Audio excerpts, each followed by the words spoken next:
Welcome back to the Gaming Kitchen. This is another episode. In this episode, we're going to look at the highly anticipated offline mode for Star Wars Battlefront. If you played the game today, or if you checked the Reddit forums and EA forums or anything in the past month or two, they talked about an offline mode, a hybrid of instant action for Battlefront that came out in November of 2015. So now we're 6 to 7 months into this thing. I'm going to give my 2 cents into what I think this means for EA, and answer the question finally: is EA/DICE redeemed because of this? Here's what I have to say. Here's my final take on this. I think that this is coming full circle with what I think about this game and my tone about the game and how I feel. And I'm surprised to say that my tone has changed about this game. The final take in which I have on this whole entire subject is the following.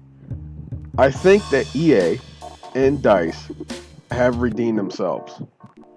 I think that skirmish mode, which is a hybrid, a phoenix in so many, in a symbolic type of saying, rising from the ashes of a rushed, bare bone game, as it was from November all the way up until say about February, Marchish.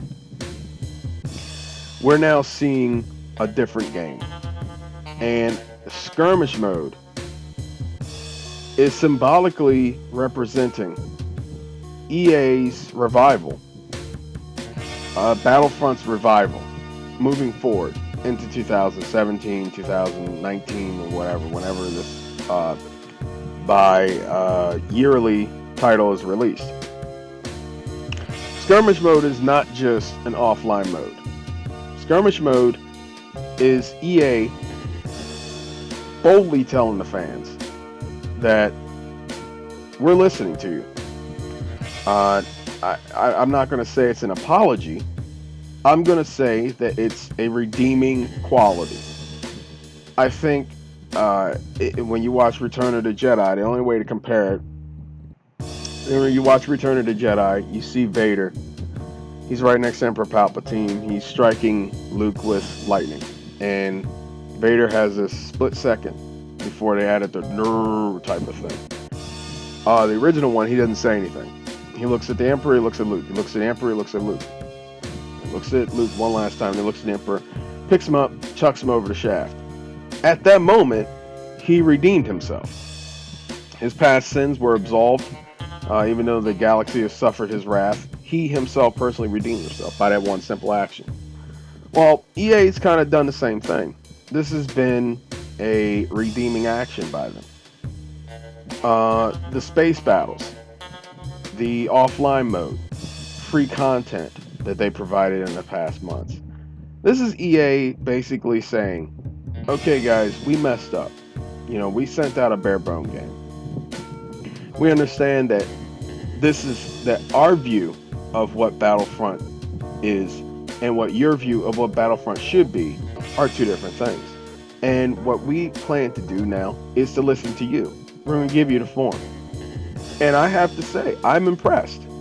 This should not be overlooked. This should not be glossed over. This should not be scoffed at. I think in this day and age, as you get older, you tend to become more cynical. And instead of you being amazed by how donuts are made, you're now just walking into a shop, ordering it because it's there, and going about your day. You tend to lose the magic of something, and you tend to lose the ability to read between the lines of things because you just take it for face value. I've said before that at this point right now, there's no excuses. There are no excuses to be made to why you should complain about this game.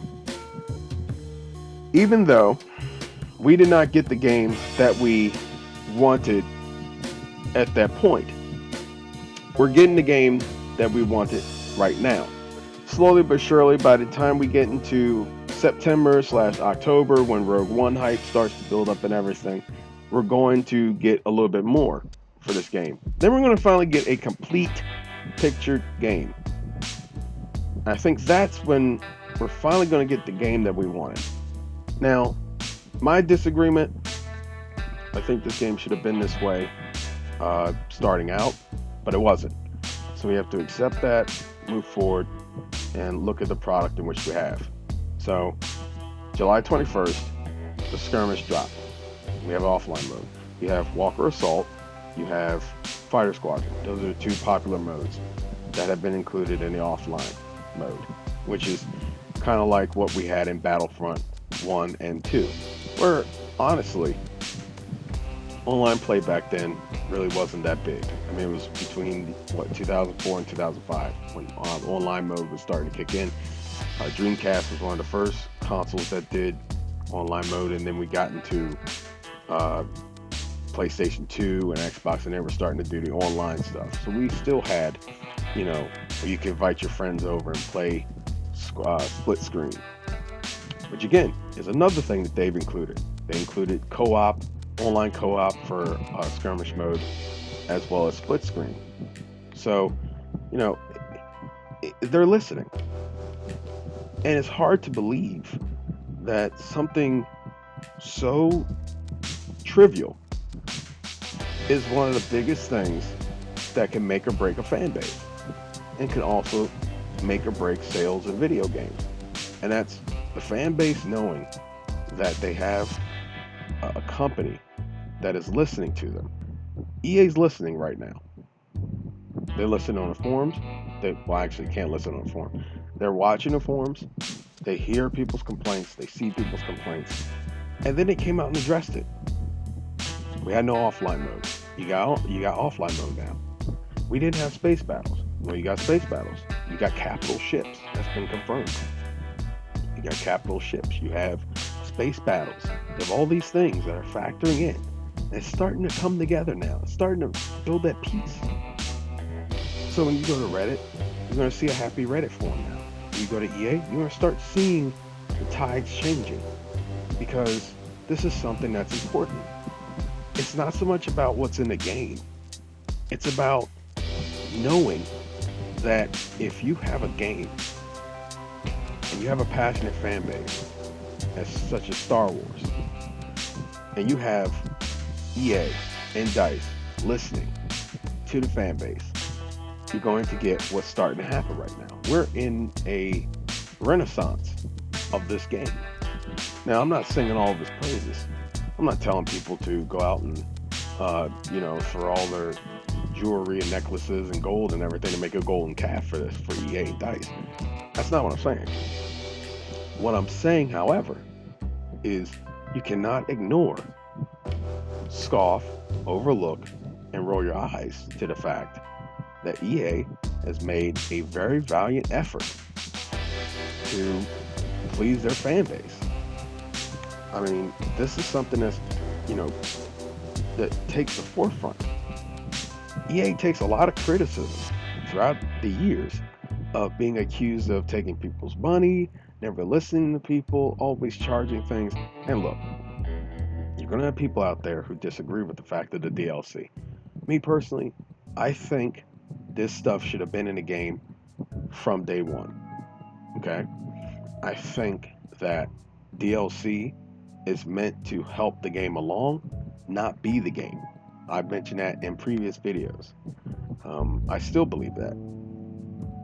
I still believe that the Death Star and all that stuff should have been in the game, and whatever was DLC should have added on to it, not be the source of stuff.